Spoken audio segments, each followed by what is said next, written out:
ഈ ലോകത്ത് ക്രിസ്ത്യാനികളുടെ നാഥനാണ് യേശു ക്രിസ്തു, അല്ലേ? എന്നെ പോലെ നമ്മളെ പോലെ ഒരു പെണ്ണ് മേരിയ പ്രസവിച്ചത്. ആ കുഞ്ഞ് ജോസഫ് എന്ന മരാശാരിയുടെ മകനായിരുന്നു. 12 വയസ്സ് വരെ ആ കുഞ്ഞിൻ്റെ പേര് ഇമ്മാനുവൽ എന്നായിരുന്നു. ഞാൻ പറയണതിൽ വല്ല കുഴപ്പമുണ്ടെങ്കിൽ വല്ല ക്രിസ്ത്യാനികൾ വല്ല ചങ്ക് ബ്രോകളോടൊക്കെ ഒന്ന് ചോദിച്ചു നോക്കട്ടോ, നിങ്ങളുടെ ജീസസ് ക്രൈസ്റ്റിൻ്റെ പഴയ പേരെന്തായിരുന്നു എന്ന്. അപ്പോൾ മേരിയുടെയും ജോസഫിൻ്റെയും മകനായി, സാധാരണ ഒരു പെണ്ണും ആണ് ജോസഫും മേരിയും, അല്ലേ?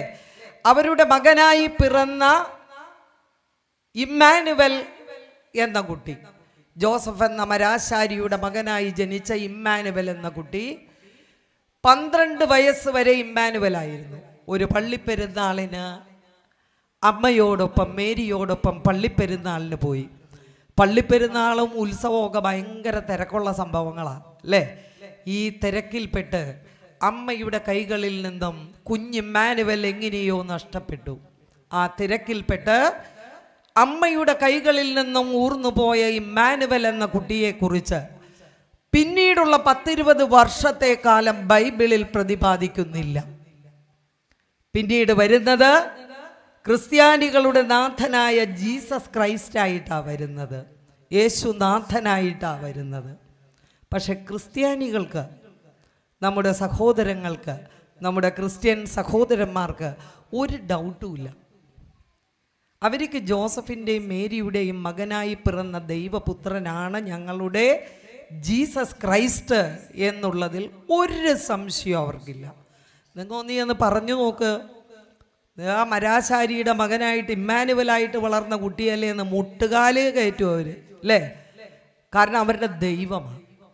കാരണം പിന്നീട് താൻ നേടിയ തപശക്തി കൊണ്ട്, താൻ നേടിയ തപസ്സിൻ്റെ അതീന്ദ്രിയ ധ്യാനത്തിൻ്റെ ശക്തി കൊണ്ട് ഇമ്മാനുവൽ ജീസസ് ക്രൈസ്റ്റായി പരിണമിക്കുകയായിരുന്നു. ക്രിസ്ത്യാനികൾക്ക് സംശയം ലവലേശമില്ല, അവരുടെ ഈശ്വരനാണ്, അവരുടെ നാഥനാണ് ജീസസ് ക്രൈസ്റ്റ്. ഇനി അതുപോട്ടെ, മുസ്ലിങ്ങളുടെ പ്രവാചകൻ നബി തിരുമേനി, ഒരുപാട് കോലാഹലങ്ങളൊക്കെ ഉണ്ടായി. ഒരു ചാനൽ ചർച്ചയിൽ ഒരു BJP MP നൂബൂർ എന്തോ ഒരു സ്റ്റേറ്റ്മെൻറ്റ് നടത്തി എന്ന് പറഞ്ഞിട്ട്, ഞാൻ ആ വിവാദങ്ങളിലേക്കൊന്നുമല്ല പോകുന്നത്.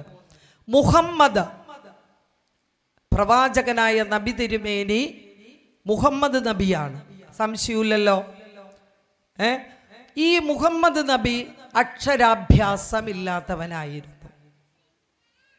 എഴുതാനും വായിക്കാനും അറിയാതെ പള്ളിക്കൂടത്തിൽ പോവാത്ത ഒരാളായിരുന്നു.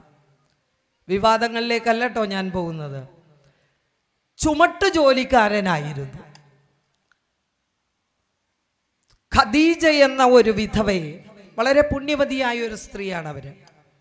ആ ഖദീജയെ വിവാഹം ചെയ്തുകൊണ്ട് ഖദീജ തന്നെയാണ് മുഹമ്മദിനോട് ചോദിക്കുന്നത്, മുഹമ്മദേ, നീ എത്ര വർഷമായി എന്നെ ജോലിയിൽ സഹായിച്ച്, കച്ചവടത്തിൽ സഹായിച്ച് നിൽക്കുന്നു, നമുക്ക് വിവാഹിതരാകാമെന്ന്. അങ്ങനെ ഖദീജ എന്ന വിധവയെ, മുഹമ്മദിനേക്കാൾ പ്രായവുമുണ്ട് ഒരുപാട്, 10-18 വയസ്സോളം മൂപ്പുള്ള ഒരു സ്ത്രീ, അവരെ വിവാഹം കഴിച്ച് ജീവിച്ചു. 40 വയസ്സ് കഴിഞ്ഞപ്പോഴാണ് മുഹമ്മദിനൊരു വെളിപാട് കിട്ടുന്നത്, അല്ലേ? ആ തപസ്സിലൂടെ ജബ്രീൽ എന്ന ദൈവദൂതൻ പ്രത്യക്ഷപ്പെട്ടുകൊണ്ട് പറയുകയാണ്, മുഹമ്മദേ, തെറ്റിൽ നിന്നും നമ്മുടെ ജനതയെ നന്മയിലേക്ക് നടത്താൻ എൻ്റെ വചനങ്ങൾ നീ ഖുർആനിലൂടെ ഈ ലോകത്തിന് കൊടുക്കണമെന്ന് പറഞ്ഞു. ആ സമയത്ത് മുഹമ്മദ് പറയുന്നുണ്ട്, എനിക്ക് എഴുതാനും വായിക്കാനും അറിയില്ലല്ലോ എന്ന്. അപ്പോൾ ആ ദൈവദൂതൻ പറയുന്നത്, നിനക്കതിന് കഴിയുമെന്നാണ്. അങ്ങനെ അക്ഷരാഭ്യാസമറിയാത്ത മുഹമ്മദ് ലോകത്തിന് ഖുർആൻ സമ്മാനിച്ചുകൊണ്ട് പ്രവാചകനായ നബി തിരുമേനിയായി മാറി. നമ്മൾ ആരെങ്കിലും ചെന്നിട്ട് മുഹമ്മദിന് അക്ഷരാഭ്യാസമില്ലായിരുന്നു, മുഹമ്മദ് ഈ രീതിയിൽ ജീവിച്ചിരുന്നതാണ് എന്ന് പറഞ്ഞാൽ മുസ്ലിം സഹോദരങ്ങൾ സമ്മതിച്ചു തരുമോ? ഇല്ല.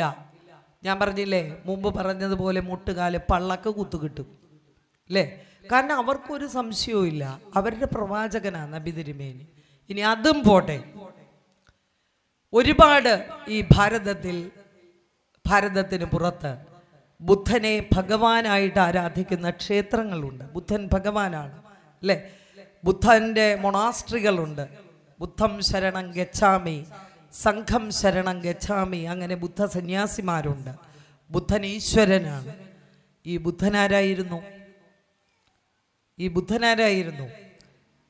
ഗുരുവാരെന്ന് പറയുന്നതിന് മുമ്പ് ഒരു ബേസ് വേണമല്ലോ. ബുദ്ധൻ കപിലവസ്തുവിലെ ശുദ്ധോദന രാജാവിൻ്റെ മകനായ സിദ്ധാർത്ഥ രാജകുമാരനായിരുന്നു അല്ലേ? ആ സിദ്ധാർത്ഥ രാജകുമാരൻ അതിസുന്ദരിയായ ഒരു പെൺകുട്ടിയെ വിവാഹം ചെയ്തു. നല്ലൊരു പൊന്നോമന മകനുണ്ടായി രാഹുൽ. ഒരു ദിവസം തൻ്റെ പ്രിയങ്കരിയായ ഭാര്യയും മകനും ഉറങ്ങിക്കിടന്നപ്പോൾ ചെങ്കോലും കിരീടവും രാജ്യസൗഭാഗ്യങ്ങളും അവിടുത്തെ പരിവാരങ്ങളെയും അവിടുത്തെ പല്ലക്കും എല്ലാം ഉപേക്ഷിച്ചുകൊണ്ട്, എല്ലാ രാജ്യസൗഭാഗ്യങ്ങളും ഉപേക്ഷിച്ചുകൊണ്ട് സിദ്ധാർത്ഥ രാജകുമാരൻ ഈ ലോകത്തിലെ ജനങ്ങളുടെ ദുഃഖം നിവർത്തിക്കുന്നതിന് വേണ്ടി, അവരുടെ ദുഃഖത്തിനുള്ള കാരണത്തിൻ്റെ പൊരുൾ തേടിക്കൊണ്ട് പോയി ബോധിവൃക്ഷ ചുവട്ടിൽ തപസ്സിരുന്നു. ബോധോദയം ലഭിച്ചു. പിന്നീട് സിദ്ധാർത്ഥ രാജകുമാരനില്ല. നമ്മൾ ബുദ്ധനെ ആരാധിക്കുമ്പോൾ ആരെങ്കിലും സിദ്ധാർത്ഥ രാജകുമാരനെ ആരാധിക്കുന്നുണ്ടോ? ഇല്ല. കാരണം ഓരോ തപസ്സും ഞാൻ സൂചിപ്പിക്കുന്നത്, ഇനി വേണ്ട കണ്ണൻ, ദാ അമ്പലപ്പുഴ ഉണ്ണിക്കണ്ണൻ, ഞങ്ങളുടെ ഗുരുവായൂരിലെ ഗുരുവായൂരപ്പൻ, പറവൂരിലെ കണ്ണൻകുളങ്ങരയിലെ കണ്ണൻ അല്ലേ? ഈ ശ്രീകൃഷ്ണൻ എന്നെ പോലൊരു പെണ്ണ് ദേവകി പ്രസവിച്ചു അല്ലേ? വസുദേവരായിരുന്നു അച്ഛൻ. നമ്മൾ സീരിയലിലൊക്കെ കണ്ടിട്ടുണ്ട്, സിനിമയിലൊക്കെ കണ്ടിട്ടുണ്ട്. ഇടിവെട്ടും മഴയൊക്കെ പെയ്യണ ഒരു രാത്രി ഒരു ജയിലില് ദേവകി പ്രസവിക്കുകയാണ് പേറ്റുനോവ് കൊണ്ട്.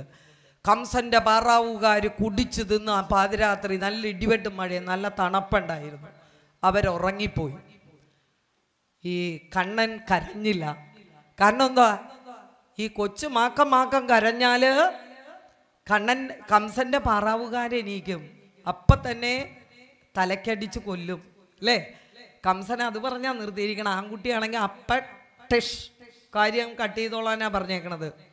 അതുകൊണ്ട് കൊച്ചു കരഞ്ഞില്ല. ദേവകി പ്രസവിച്ചു. അപ്പം തന്നെ ഒരു കൊട്ടയിലാക്കി നമ്മൾ കണ്ടു. ഇടിവെട്ടും മഴ ഒരു വാഴലയൊക്കെ വെച്ച് ഒരു കൊട്ടയിൽ വെച്ചിട്ട് മധുരയ്ക്ക് നാട് കിടത്തി അല്ലേ? ദേവകി പെറ്റമ്മയായിരുന്നെങ്കിൽ യശോദ പോറ്റമ്മയായിട്ട് കണ്ണനെ വളർത്തി. ദേവകിക്ക് വല്ല പ്രത്യേകതയുണ്ടായിരുന്നോ? നമ്മളെ പോലുള്ള ഒരു പെണ്ണല്ലേ, 9 മാസവും 9 നാഴികയും 9 വിനാഴികയും കഴിഞ്ഞ് പ്രസവിച്ചത് ആ കണ്ണനെ അല്ലേ? പക്ഷെ കണ്ണൻ ഭഗവാനാണ്. നമുക്ക് സംശയമുണ്ടോ ആർക്കെങ്കിലും? ഇല്ലല്ലോ, ഒരു സംശയവും ഇല്ല.